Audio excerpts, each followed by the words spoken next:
Bonjour tout le monde, j'espère que vous êtes toutes et tous bien, ça me fait très plaisir de vous retrouver aujourd'hui pour une toute nouvelle vidéo. Et aujourd'hui, il sera question du nouveau film de Matt Bettinelli, Holpin et Tyler Gillett, Abigail. Donc ce duo de réalisateurs avait déjà bossé ensemble sur Wedding Nightmare et les deux derniers Scream. Et donc ils sont plus spécialisés, enfin je comprends du coup pourquoi on les a choisis pour faire ce film, parce que littéralement c'est un film où le sang gicle comme pas possible, ça passe son temps à se tirer dessus, à se croquer, à essayer de se buter, il y a du sang mais qui éclate partout, c'est de l'hémoglobine à fond les ballons. Déjà dans Wedding Nightmare il y avait ce gros côté crade, sang partout, on se blesse, on se poursuit dans la maison, enfin là typiquement ce nouveau film se rapproche énormément du coup de Wedding Nightmare, enfin sans le scénario de Wedding Nightmare parce qu'on était plus du coup sur un mariage qui tourne au vinaigre et que là c'est plutôt un enlèvement d'une jeune fille qui ne présente à première vue aucune anomalie, qui tourne au vinaigre, mais globalement avec ce film-là, on reconnaît bien vraiment leur signature et ce qu'a fait, leur reconnaissance et ce qu'a fait leur personnalité, l'ADN de leur cinéma. C'est que vraiment, c'est vraiment un groupe de personnages qui sont là de base pour un truc bien précis et ça part complètement en sucette et j'adore. J'avoue que j'aime beaucoup ce qu'ils font. Du coup, dans les Scream qu'ils avaient fait, donc Scream 5 et Scream 6, parce que du coup, bon, ce n'est pas eux qui font Scream 7 et c'est d'ailleurs dommage. Enfin, il y a eu tellement de rebondissements autour de ces Screams, de ces Scream 7. Enfin, ils ont abandonné leur poste de réalisateur. Puis après, c'est Christopher Rondon, le mec qui a fait Happy Birthday 1 et 2, qui a pris le poste. Après, il y a eu le départ de Melissa Barrera, qui est justement dans ce film, mais qui joue le rôle principal, qui a été renvoyé pour raison d'avis politique. Après, il y a eu Jenna Ortega qui est partie parce qu'apparemment, son emploi du temps l'empêchait du coup de participer au tournage. Après, du coup, c'est Kevin Williamson qui a signé en tant que scénariste et réalisateur. Après, il y a Neve Campbell qui a officialisé son retour. Après, il y a Courtney Cox. Enfin, voilà. Bref, gros délire de ce qui s'est passé autour des réals en tout cas autour de ce film-là. Mais du coup, ouais, moi j'aime beaucoup ce qu'ils font dans le genre comédie horrifique. Enfin, voilà, c'est des films très crades qui sont plus rire et dégueulasses qu'ils ne font peur. Et en fait, c'est ça qui est très drôle, c'est que au moins, eux, ils osent vraiment partir en sucette en assumant totalement en fait ce qu'ils font dans leur film. Et c'est très drôle parce que typiquement, dans le genre, je veux dire, la fin de ce film-là, Abigail, se termine presque identiquement à celle de Wedding Nightmare avec la nana qui ressort de tout ce bordel, mais en étant crade, les cheveux pourris de sang, de poussière. J'ai trouvé ça extrêmement drôle. Donc, avec ce film-là, on comprend vraiment l'univers et ce que du coup ce duo de réalisateurs veut faire comme cinéma et comment il l'exprime.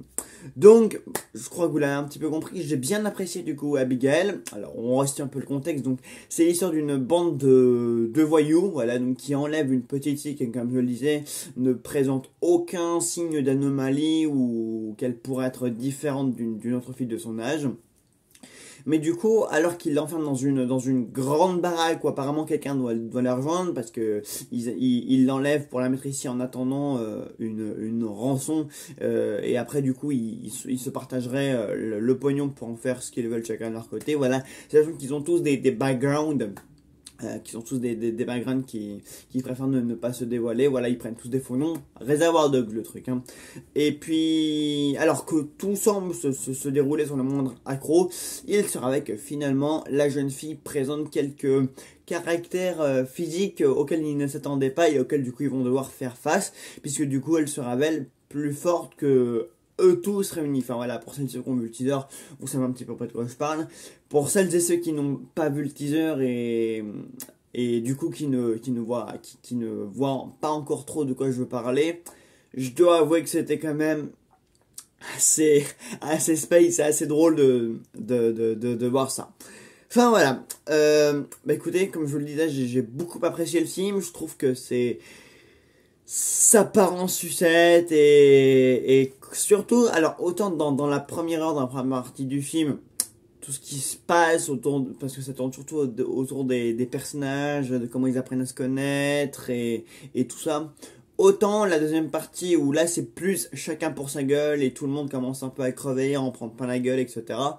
J'ai bien plus aimé parce que c'est vers la deuxième partie que vraiment tout démarre enfin, que le film se lâche, que le film assume tous les gimmicks donc du cinéma de ce duo de réalisateurs.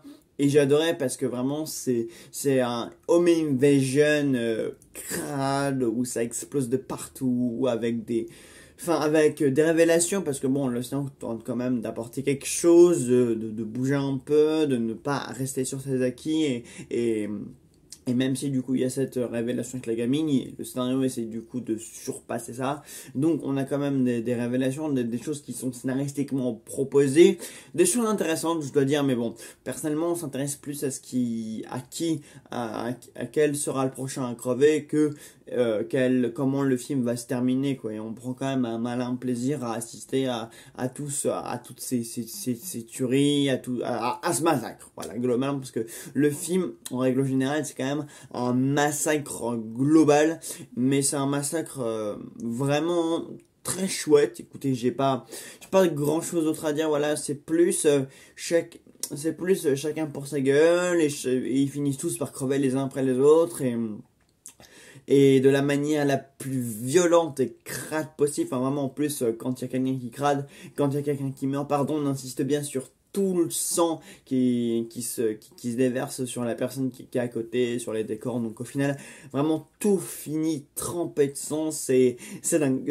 C'est totalement surréaliste, c'est totalement too much, c'est totalement exagéré. Voilà, c'est un film qui est beaucoup sur l'exagération, mais c'est fun, c'est extrêmement fun, c'est un film qui est fun, mais qui justement marche bien pour ce côté fun et complètement déjanté, complètement n'importe quoi. C'est presque du burlesque, on se croirait dans un vieux film d'horreur des années 80 avec les effets spéciaux du bord et tout ça, mais c'est plutôt cool parce qu'on a quand même voilà quoi, plus le film avance et plus on va loin dans la bêtise et dans l'assumation et dans tout ça quoi. Et Abigail, quand on voit le film comme ça, quand on a une première approche, on se dit pas que c'est un film qui va aller aussi loin. Or, c'est un film qui va vraiment très très loin et c'est pour ça qu'il fonctionne bien en fait. Voilà, c'est pas un film qui fout les jetons. Enfin, il y a des moments où on se saute un petit peu, mais vraiment c'est pas un film qui est conçu pour faire peur.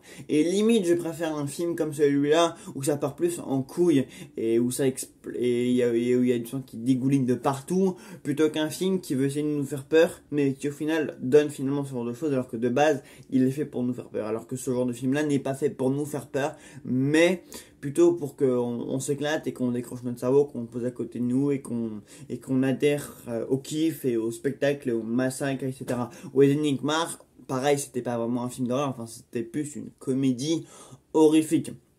C'était plus axé sur le frisson, mais globalement c'était plus sur la nana qui au final va essayer de buter tous ceux qui sont à sa recherche dans la baraque. Et c'était un jeu dans Wedding Nikmar, hein. C'était à celui qui se trouvera ou à toi le premier. C'est important que je l'ai pas vu, mais je me souviens à peu près de certaines scènes de Wedding Nikmar. Alors en vous en parlant, j'avais complètement adhéré au délire, voilà, parce que c'était pas un film conçu pour nous faire peur, mais un film plutôt conçu pour qu'on s'éclate et pour que, voilà, c'était plutôt un truc kiffant. D'ailleurs, j'ai l'impression que Wedding Nikmar, ça a quand même bien marqué les esprits, parce qu'il y a quand même pas mal de gens qui s'en souviennent aujourd'hui. Moi le premier d'ailleurs, donc c'est un film qui m'a bien plu à l'époque et du coup je me suis dit, quand du coup j'avais appris que c'était les mecs qui avaient fait ce film là et qui allaient s'occuper des prochains Scream, du coup j'étais parti voir, je me suis dit ok ça peut être drôle parce que Scream c'est de la prise de risque, on assume complètement les idées du scénario, les absurdités de ce qui se passe, la façon dont les gens sont butés, parce que Scream c'est aussi la manière dont certaines personnes sont butées, le fait que certains se prennent des coups de couteau dans le cœur, dans le ventre, dans l'épaule, et qu'ils arrivent quand même à faire un tracé à la Usain Bolt. Enfin, moi, c'est le genre de truc qui m'a toujours fait rire quand une comédie abuse dans le genre absurdité, mais qu'elle a conscience de cette absurdité là et qu'elle l'assume et qu'elle va encore plus loin. Voilà. Et Abigail, c'est totalement ça quoi.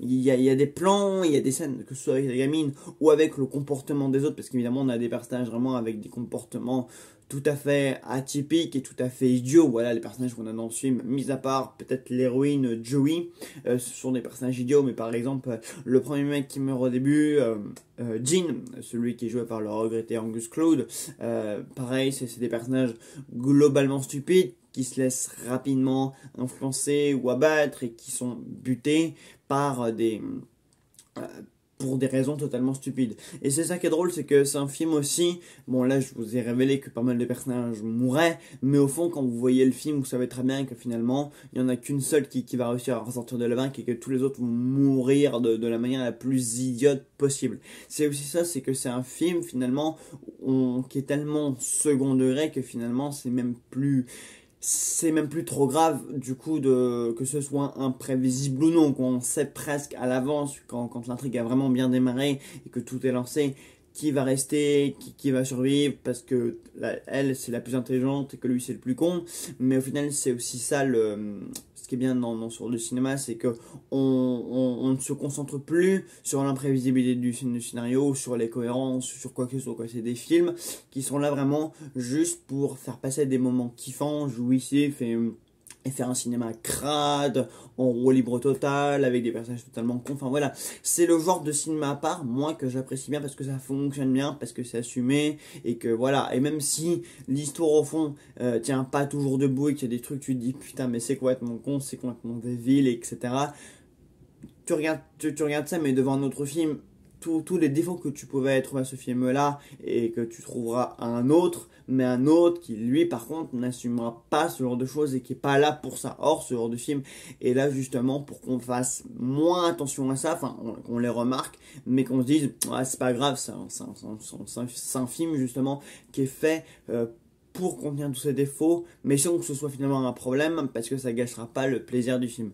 Et voilà, les deux derniers Scream aussi, pareil, il y avait plein de trucs absurdes, insensés, et pourtant, on adhère, et moi j'ai adoré les deux derniers Scream. D'ailleurs, je me suis rendu compte qu'ils étaient quand même assez bâchés, les deux derniers Scream, et je comprends pas pourquoi, parce que moi j'avoue que c'est des films que j'adore pour leur côté méta, pour leur côté absurde justement, enfin voilà, pour tout ce qu'assumé. Donc ouais, moi c'est un cinéma... J'adhère totalement, voilà, je suis très friand de ce cinéma où ça part totalement en couille, et surtout la petite fille, enfin la gamine vampire, Alicia Ware, donc Abigail, vraiment c'est incroyable, mais même elle finit par s'en prendre complètement plein la gueule, enfin c'est très amusant, voilà, allez le voir, voilà, si vous aimez ce genre de cinéma de série B où ça explose, où c'est crade, où c'est du n'importe quoi, mais où les personnages sont complètement cons, etc. Mais où c'est un cinéma très fun, allez le voir. Voilà, bah écoutez, j'espère que la critique vous aura plu, voilà, que je vous aurai convaincu d'aller le voir si vous n'en aviez pas entendu parler ou si c'était pas forcément prévu. Et puis bah écoutez, on se retrouvera du coup pour Scream 7 évidemment, quand il sortira. Et puis en attendant, ciao tout le monde.